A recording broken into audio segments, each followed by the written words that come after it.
자, 오늘은 민수기 2장 내용을 우리 같이 한번 살펴보도록 하겠습니다. 민수기 2장.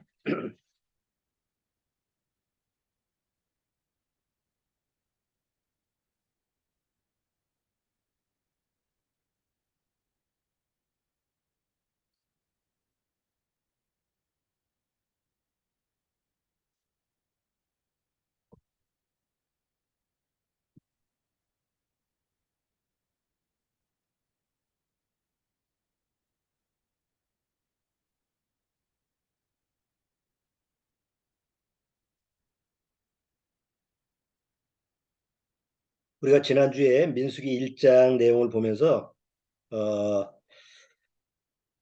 하나님 앞에서 이스라엘 민족이 어, 군사된 자로서 20세 이상 남자로서 군사된 자가 계수가 되는 그런 내용을 보면서 우리가 믿음의 유아기, 갓난아이, 그 다음에 믿음의 소년기, 그 다음에 믿음의 청년기, 이렇게 세 부분으로 나눠서 우리가 믿음의 과정, 여정을 통해서 이런 과정으로 우리가 성장해 간다라는 것을 살펴봤습니다. 자, 오늘 민수기 2장에서는 두 개의 깃발이 나옵니다. 반드시 이스라엘 민족이 광야 생활할 때 필요한 표시가 있어요. 그게 바로 기입니다. 기, 깃발. 우리가 뭐 깃발 잘 아시죠? 우리나라의 각 그 전 세계 나라마다 국기가 있죠. 그 다음에 또 뭐 지방 각 지방별로 그 지방 뭐 어떤 행사를 할 때 지방에 맞는 기도 만들고 또 어디죠? 여행 가면 또 그 여행사에서 깃발 하나 만들어 가지고 그걸 보고 쫓아오라고 그렇게 하죠. 그래서 기, 이 깃발이라고 하는 그런 부분을 우리가 많이 사용을 하는데 이스라엘 민족이 광야 생활을 하면서 반드시 있어야 되는 그 두 깃발이 반드시 있어야 되는데 오늘 그 내용이 민수기 2장 그 내용입니다. 자, 민수기 2장 1절, 2절. 1절하고 2절만 같이 한번 읽어보죠. 여호와께서 모세와 아론에게 일러 가라사대 때 이스라엘 자손은 각각 그 기와 그 종족의 기호 곁에 진을 치되 회막을 사면으로 대하여 치라. 여기 깃발이 나오죠. 하나는 각각 그 기라는 것은 12지파, 12지파마다 각자 기가 있었던 거고 여기 그 종족의 기호 옆에 진을 치대라고 하는 것은 이제 12지파가 각 조상의 지파에 있는 그 기가 따로 있고 그 다음에 이제 이스라엘 민족의 군대가 일사불란하게 움직일 수 있는 네 가지 깃발이 있는데 이 네 개의 기가 또 있어요. 그래서 그런 부분을 오늘 같이 우리가 좀 살펴보려고 합니다. 잠깐 기도드리고 오늘 같이 말씀을 교제를 나눠보도록 하죠. 기도하시겠습니다. 하나님 아버지 감사합니다. 오늘 민수기 내용을 통해서 우리에게 필요한 진정한 기가 무엇인지 살펴보고자 합니다. 주님께서 우리에게 지혜와 총명을 허락하사 정말 우리 안에 오직 유일한 기는 하나밖에 없다라고 하는 것을 곧 예수 그리스도의 기밖에 없다라고 하는 것을 다시 한번 마음속에 새길 수 있도록 주님께서 인도하여 주옵소서. 우리 안에 여러 육체의 질병 때문에 고통을 당하는 그런 여러 심령들이 있습니다. 그들로 하여금 육체의 질병에 지지 말고 담대한 심령으로 이겨낼 수 있는 그러한 믿음을 허락해 주옵소서. 시종을 주님께 부탁드리오며 예수님의 이름으로 기도하옵나이다. 아멘.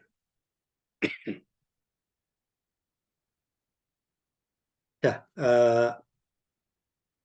화면을 참조를 한번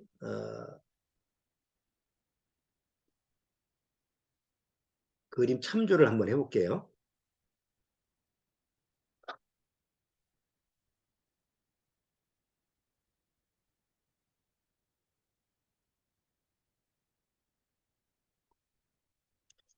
그림 보이십니까?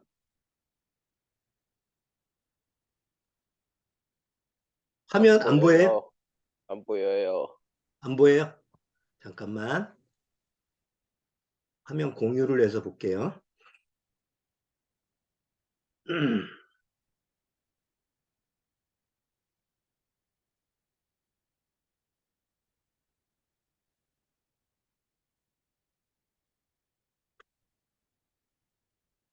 이제 보이시나요? 화면? 아, 네. 여기 보면 이게 12지파의 그 각자 표시되는 기입니다.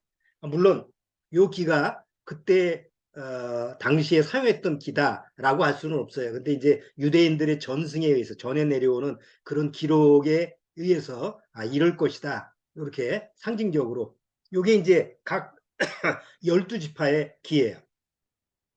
각 지파별로 뭐 유다, 이사갈, 스불론, 루벤, 뭐 시므온, 갓, 에브라임, 문하세 이렇게 다 12지파가 각자 자기 나름대로의 깃발이 있어요.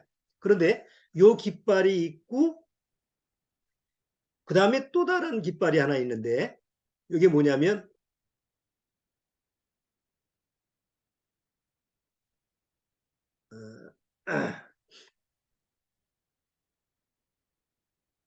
여기 네 개의 깃발이 있는데 이게 하나는 독수리 모양이고 하나는 소의 모양이고 하나는 사람의 모양이고 하나는 사자의 모양이에요.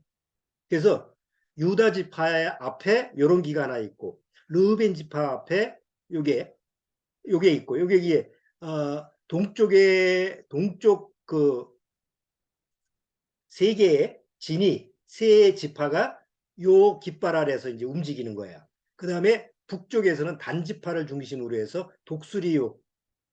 그러니까 단지파를 중심으로 해서 세 지파는 요 깃발만 보고 움직이는 거죠.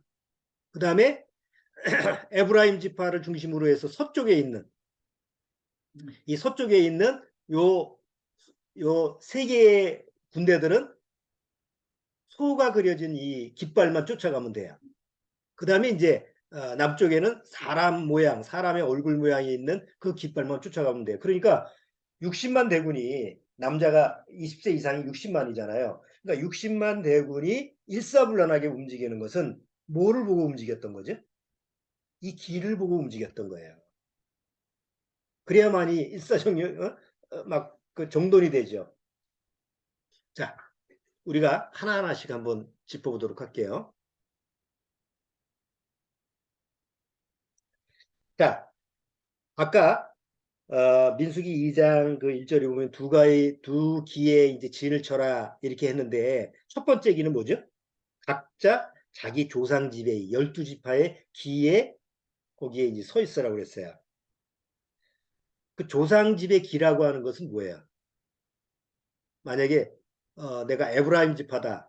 그러면 광야에서 뭐 만나를 이렇게 주스러 광야에 나갔다가 추수 오면 자기 집으로 돌아가야 되잖아요. 그러면 아무데나 돌아가는 것이 아니고 내가 어디 나갔다가 우리 집에 오는 것처럼 그 12지파도 각자 자기가 있어야 될 장소로 돌아오는 거예요. 그런데 그 장소에는 표시가 있는데 그게 뭐냐면 자기 조상 집에 기라는 거죠. 에브라임 사람인데 갑자기 므낫세 지파에 가 있으면 안 되잖아요. 난 단지파 사람인데 너 어디 지파인데 왜 일로 와? 루벤 지파로 가서 그러면 안 되는 거야. 내 마음이나 아니면 내 기분에 따라서 내 상황에 따라서 이게 움직일 수 있는 게 아니에요. 하나님의 명령이기 때문에 그대로 지켜야 되는 거예요. 자, 그런데 우리가 그러면 이스라엘 민족은 그 길을 하나님이 정한 그 길을 중심으로 해서 움직였다고 한다면 우리한테는 무슨 영적인 의미일까? 구원받은 사람은 당연히 우리도 우리 조상이 있죠. 우리 조상이 누구예요?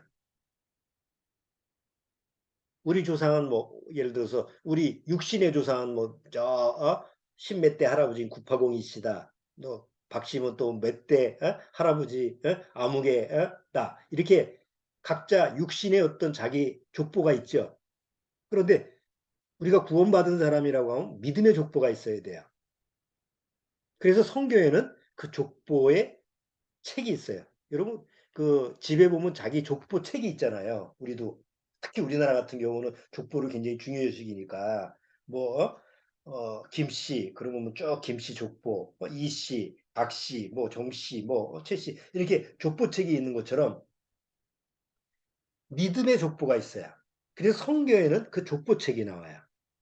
그 족보책이 나하고 연결이 안 되면 아무 소용이 없어요. 제가 가끔 감정 얘기할 때마다 제가 그런 말씀드리죠. 내가 신약 서신책을 읽으려고 그렇게 노력을 했는데 마태복음 1장을 못 넘어가다가 마태복음 1장이 뭐예요? 족보책이거든요. 누가 누굴 낳고 누가 낳고 그게 넘어가질 않는 거예요. 왜? 나하고 아무 관계가 없으니까. 마태복음 1장 한번 보실래요? 마태복음 1장.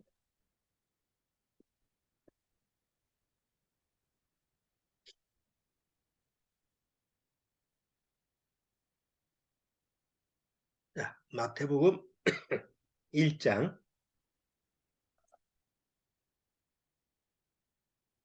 마태복음 1장 1절에 보면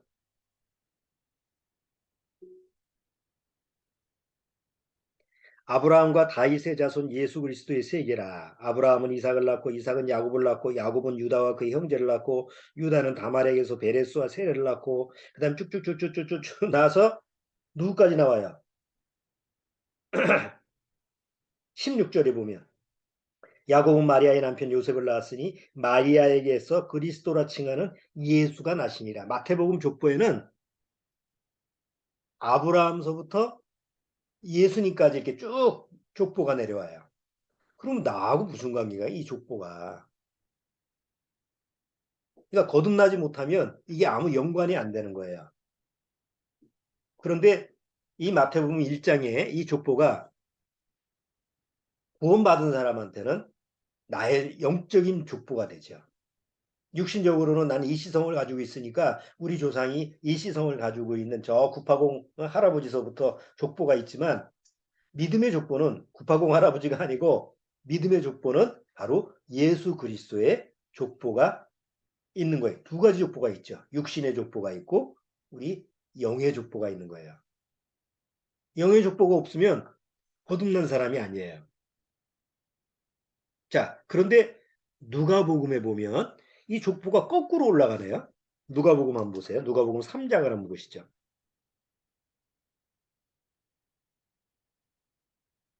누가복음 3장.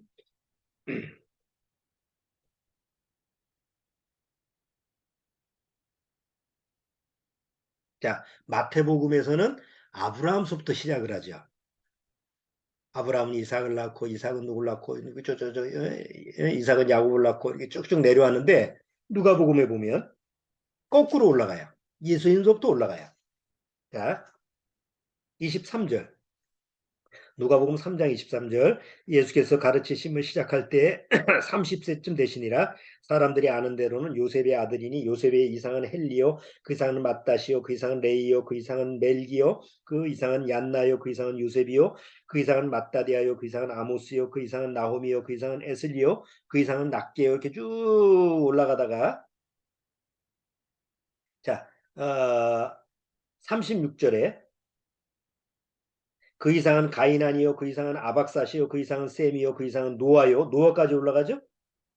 그 다음에 그 이상은 레멕이요, 그 이상은 무드셀라요, 그 이상은 에녹이요, 그 이상은 이아렛이요, 그 이상은 마할렐리요, 그 이상은 가이난이요, 그 이상은 에노스요, 그 이상은 셋이요, 그 이상은 아담이요, 그 이상은 하나님이시요. 어디까지 올라가죠? 아담까지 올라가서 하나님까지 가는 거예요, 족보가. 그러니까 우리의 조상이 누구라는 거예요? 하나님이시라는 거죠. 누가복음에서는. 자, 그런데 그러면 이건 유대인의 족보 아닙니까? 아니에요. 믿음의 족보에서는 바로 구원받은 나의 족보예요. 자, 갈라디아서 한번 보시겠습니다. 갈라디아서 3장.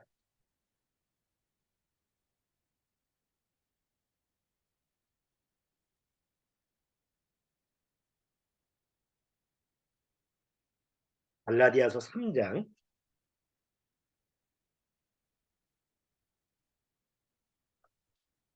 갈라디아서 3장.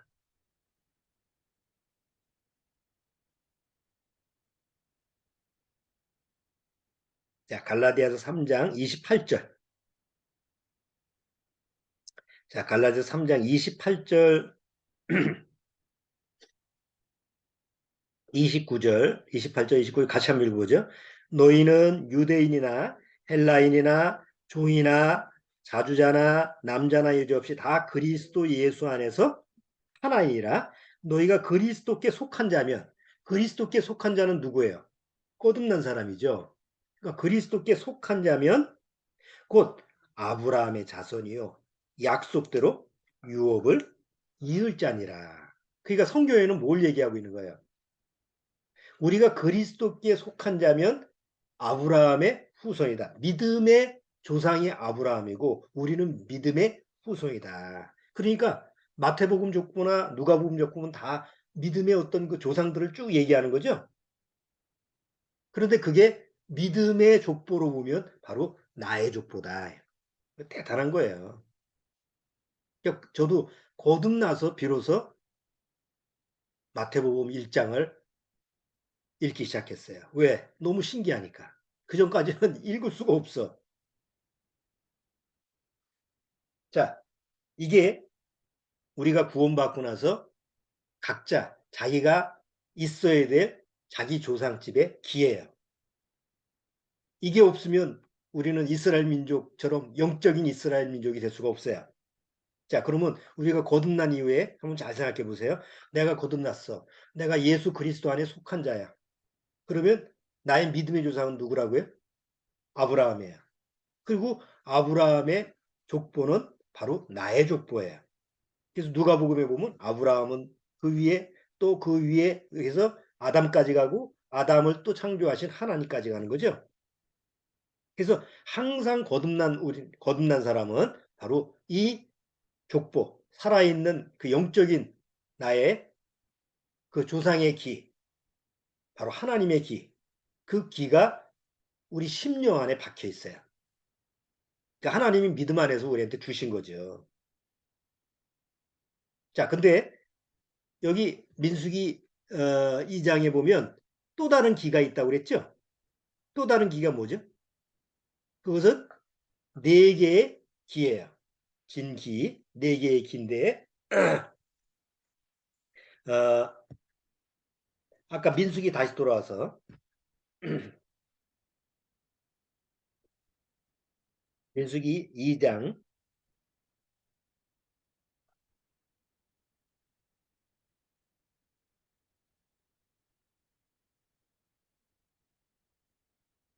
자, 자 민수기 2장 3절 보세요. 동방 해돋는 편에 진칠자는 그 군대대로 유다의 진기에 속한 자라. 진기가 나와요. 유다의 진기. 그러니까 유다는 자기 조상 지파의 기가 하나 있지만 또 다른 기가 있어요. 그 또 다른 기가 뭐냐면 이제 세 지파를 항상 모으는 진기예요. 그 진기라고는 뭐냐면 이제 전쟁에 나갈 수 있는 군사된 자들이 거기서 다 모이는 기예요. 그래서 3절 동방에 도는 편에 진질자는 그 군대대로 유다의 진기에 속한 자라. 유다 자손의 족장은 암미나답의 아들 나손이요 그 군대는 계수함을 입은 자 7만 4,600명이며 그 곁에 진칠자는 이사갈 지파라. 그 다음에 이사갈 옆에 또 진칠자는 스불론 지파라. 그러니까 유다, 이사갈, 스불론 지파는 항상 어디에 있어야 해요? 유다의 진기에 있어야 돼요. 그러면 이 네 가지의 깃발은 어떤 깃발이냐? 아까 그림을 잠깐 봤는데 다시 한번 보도록 할게요.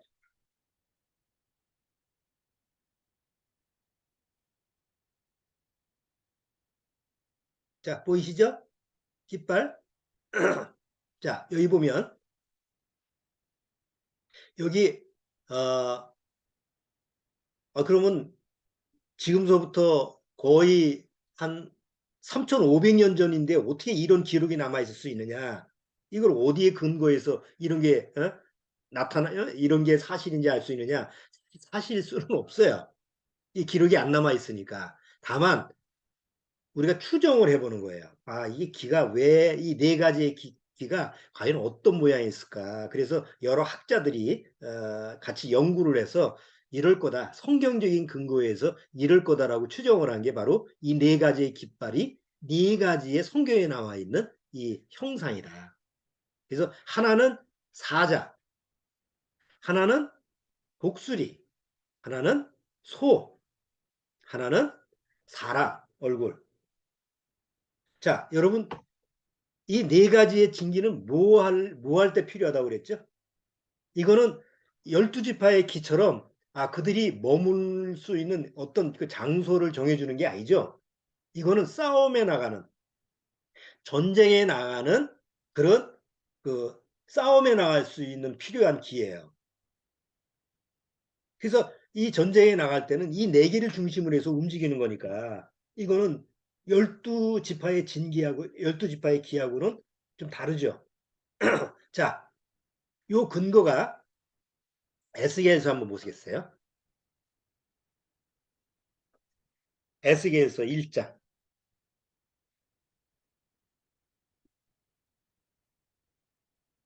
에스겔서 1장.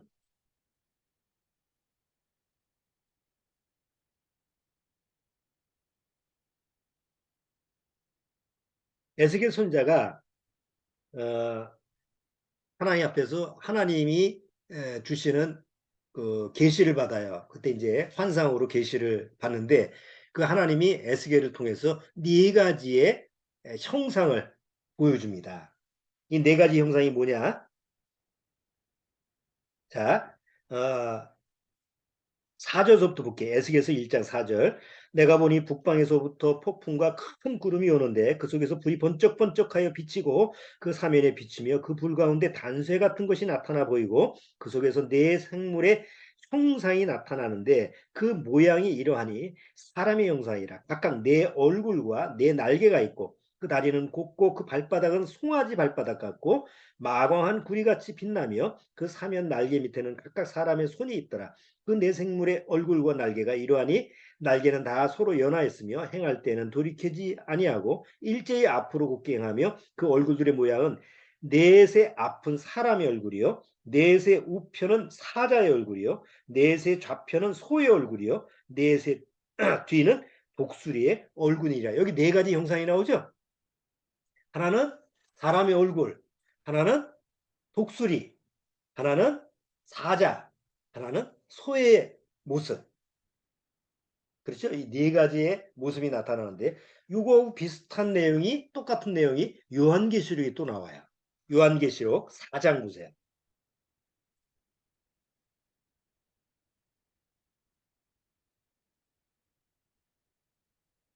자, 요한계시록 4장.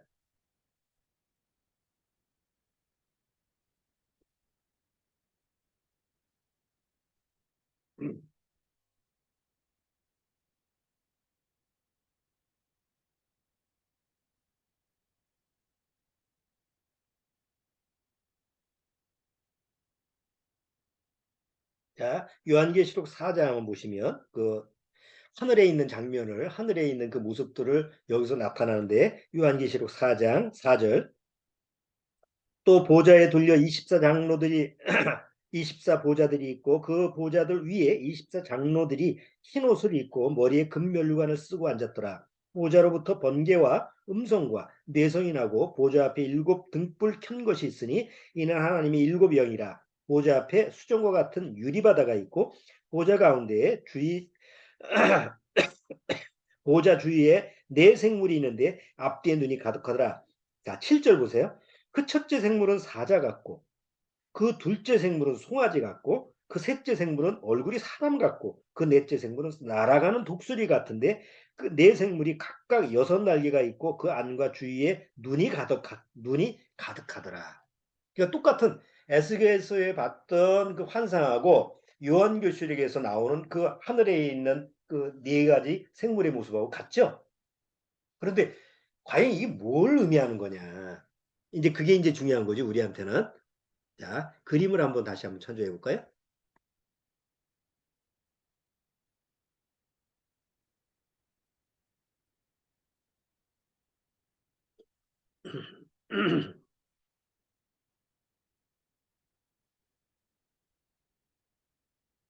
그림이 너무 작으니까 이거 한번 보세요.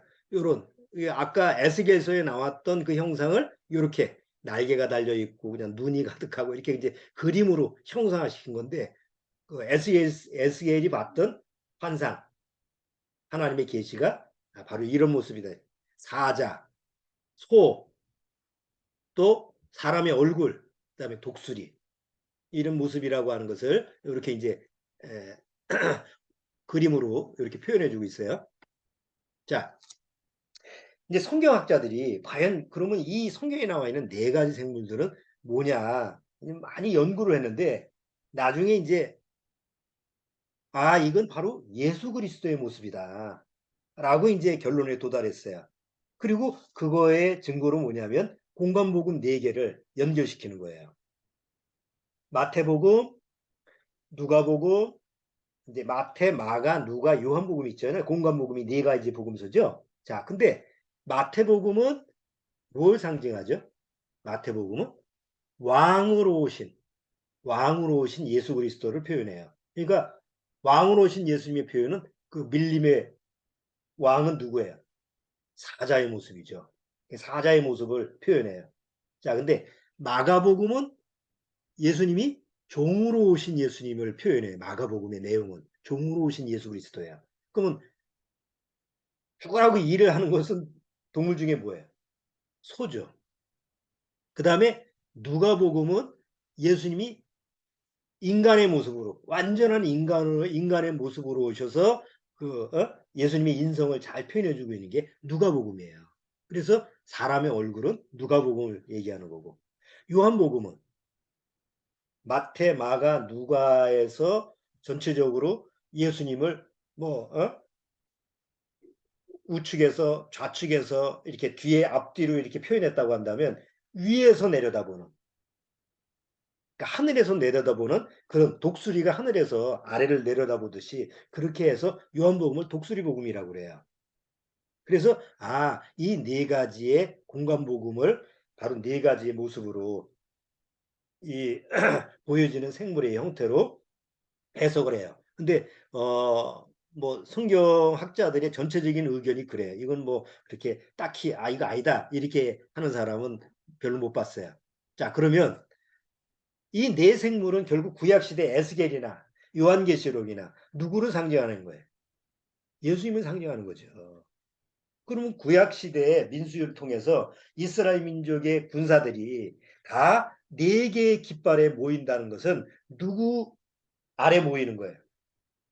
예수님의 깃발 아래 모이는 거죠. 그렇다면 구원받고 구원받은 성도들도 당연히 어디 아래 모여야 돼요? 자기가 만든 깃발에다가 내가 원하는 깃발 여기다 다 모여. 그 다 거기다 모여? 사람이 만든 깃발은 그거는 허상이에요. 아무것도 아니에요. 어디죠? 이스라엘 12지파 깃발을 만들어 가지고 우리나라 남한을 전체로 이렇게 신천지인가? 그래서 어디 저기 경기장에서 각 깃발별로 서 있고 그런 거를 보여주죠. 무슨 쇼처럼 말이죠. 깃발을 탁 해서 행진하고 아니 내가 그 깃발 아래 있으면 르벤 집회가 되는 거예요? 그건 구약 시대에서 얘기하는 이스라엘 민족한테 주었던 실제로 이스라엘 민족한테 주었던 깃발이고 그리고 그 깃발 아래서 이스라엘 민족이 순종했던 거지. 그걸 뽐 따서 그게 우리의 기다라고 스스로 만들어라는 게 아니죠. 지금은 우리가 믿음 안에서 그리스도 안에서 하나님이 우리한테 주시는 깃발이 있어요. 그건 누구한테나 동일하게 주는 거예요. 12지파의 기가 따로 없어요. 지금은. 네 가지의 기도 없어요. 지금은 오직 하나예요. 깃발이. 오직 예수 그리스도의 이름이 박힌 기계예요. 근데 그게 눈에 보이는 게 바로 믿음 안에서 우리한테 주어지는 기회예요. 한번 시편을 한번 보시죠. 시편 20편.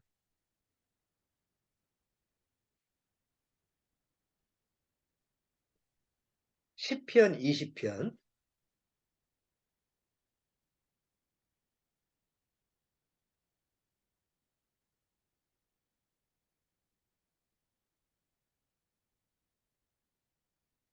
자, 시편 20편.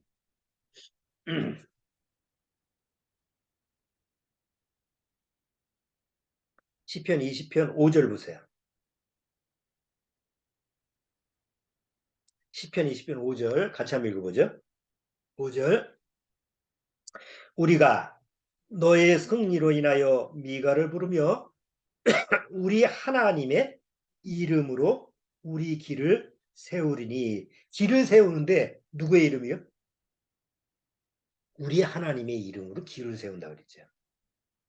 그러니까 이스라엘 민족은 하나님이 정한 그 모양과 그 깃발에 어떤 표시가 있을 거 아니에요. 하나님이 이렇게 만들어서 그 길을 세우라. 그 깃대를 중심으로 해서 모여라. 이렇게 하나님이 그들한테 명령을 해서 만들었을 거 아니에요.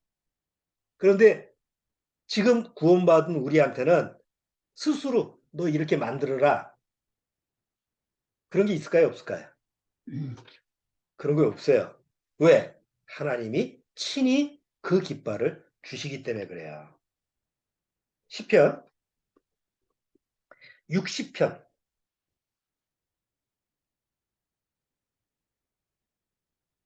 시편 60편.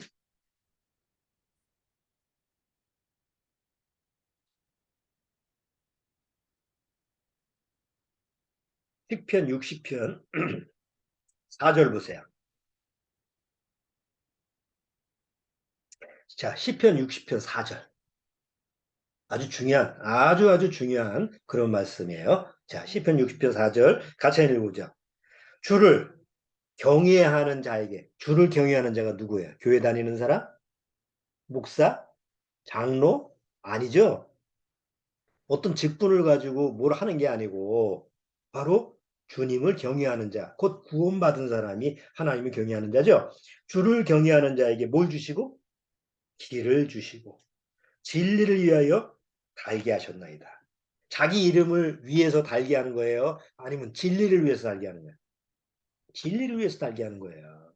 그래서 구원받은 거듭난 사람한테만 주는 게 바로 하나님의 이름, 바로 예수 그리스도라고 하는 그 이름이 박혀있는 길을 보이진 않은, 육신의 눈으로는 보이지 않지만 영안으로, 눈으로 볼 수 있는 깃발이 구원받은 심령 안에는 다 세워져 있는 거예요.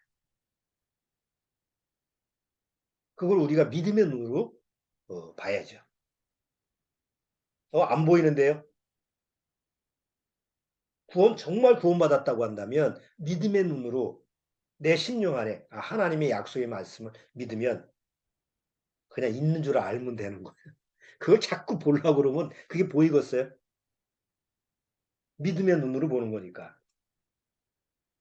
자, 그렇기 때문에 절대로 예수 그리스도 안에서 구원받고 나서 이제 예수 그리스도 안에 있는 자는 하나님이 주시는 깃발이 있고 그 깃발이 예수 그리스도라고 하는 반석 위에 세워져 있기 때문에 그게 요동하지 않는 게 뽑히지도 않아요. 사단이 뽑을 수가 없어요.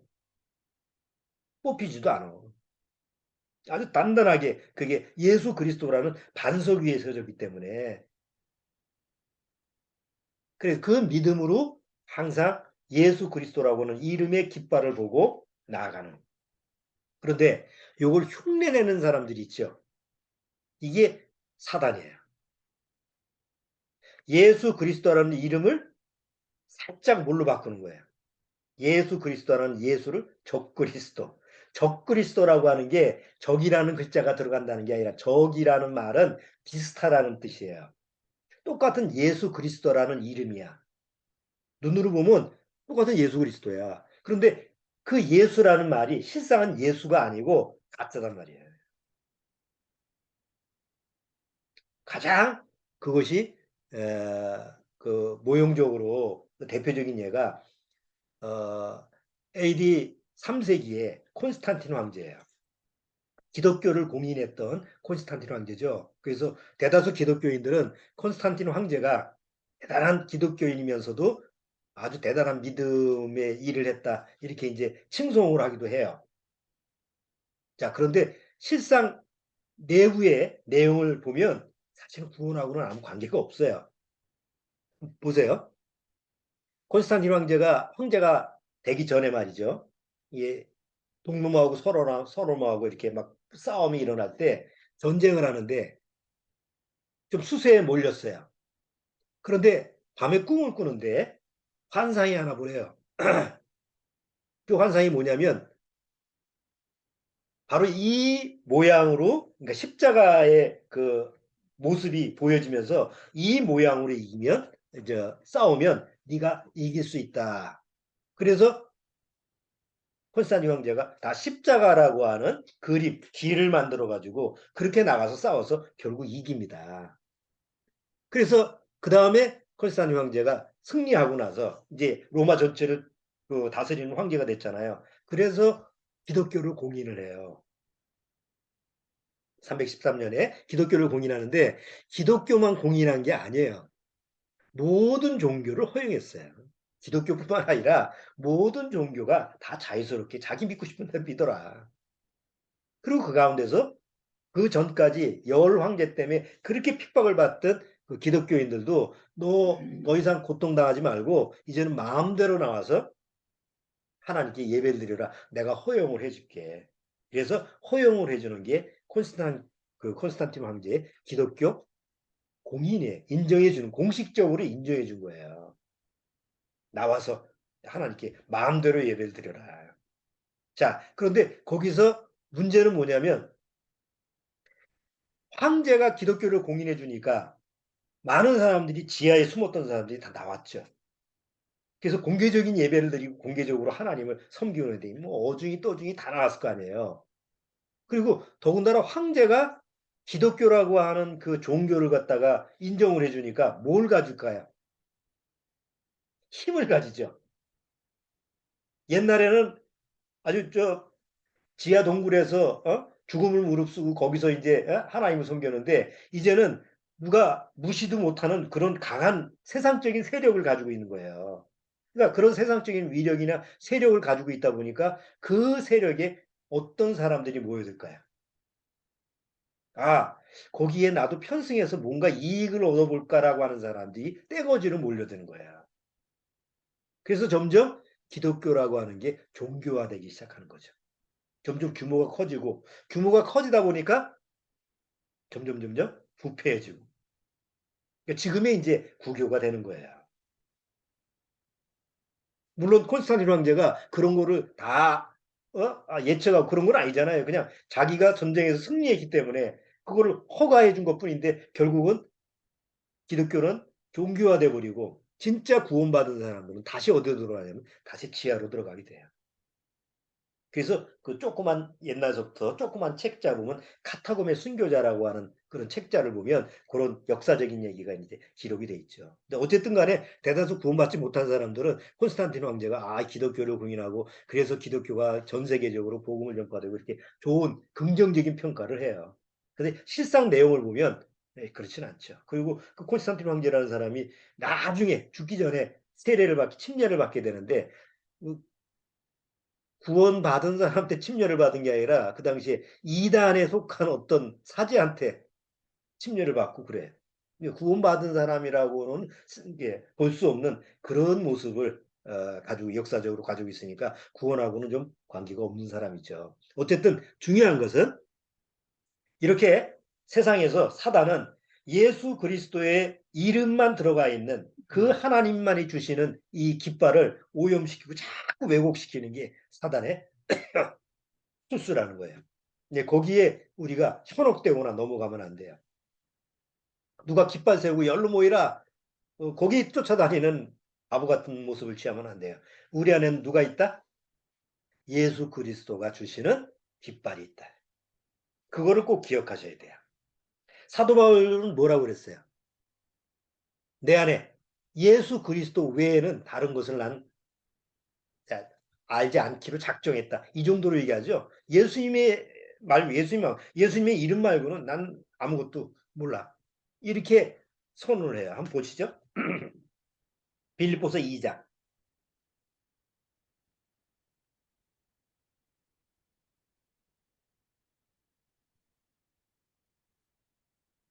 빌립보서 2장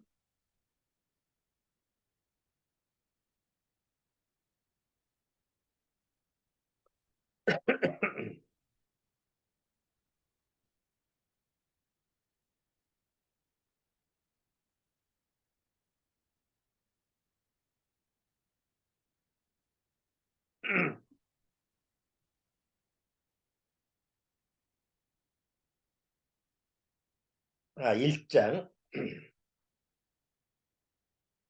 자, 빌립보서 1장 20절. 1장 20절부터 읽어볼게요. 나의 간절한 기대와 소망을 따라 아무 일에든지 부끄럽지 아니하고 오직 전과 같이 이제도 온전히 담대하여 살든지 죽든지 내 몸에서 그리스도가 존귀되게 하려 하나니 이는 내게 사는 것이 그리스도니 죽는 것도 유익함이니라. 참 대단한 믿음 아니에요? 아, 그래. 내 안에 그리스도라는 깃발이 있으면 난 죽는 것도 유익하다. 뭐 죽으면 천국 가니까. 죽는 것도 두려워하지 않다. 자, 살든지 죽든지 내 몸에서 그리스도가 존귀되게 하려나니 이는 내게 사는 것이 그리스도니 죽는 것도 유익함이니라. 그러나 만일 육신으로 사는 이것이 내 일의 열매인데 무엇을 가릴는지 나는 알지 못하노라. 내가 그 두 사이에 끼었으니 떠나서 그리스도와 함께 있을 욕망을 가진 이것이 더욱 좋으나 그러나 내가 육신에 거하는 것이 너희 교회에 더 유익하리라. 이렇게 하면서 내가 살아도 주를 위해서 살고 죽어도 주를 위해서 죽을 수 있으니까 나는 살든지 죽든지 거기 연연하지 않는다. 이런 믿음을 가지고 있어요. 그러면 그 안에 뭐가 있기 때문에 그런 거예요. 예수 그리스도의 이름이라는 깃발이 꽂혀 있기 때문에 이런 믿음이 나올 수 있는 거죠. 자, 구원받고 우리가 이 세상 살면서 뭐 여러 가지 환경적인 어려움, 또 질병의 어려움, 뭐 앞으로 또 세상이라는 게 점점 더 험악해지고 마지막 때로 가다 보니까 어떤 상황에 어떤 우리가 환경에 부딪힐지 몰라요. 항상 죽음이라는 경계선에 우리가 살잖아요. 그럼에도 불구하고 우리가 믿음으로 승리할 수 있는 것은, 믿음으로 인내하고 견딜 수 있는 것은 우리 안에 뭐가 있다?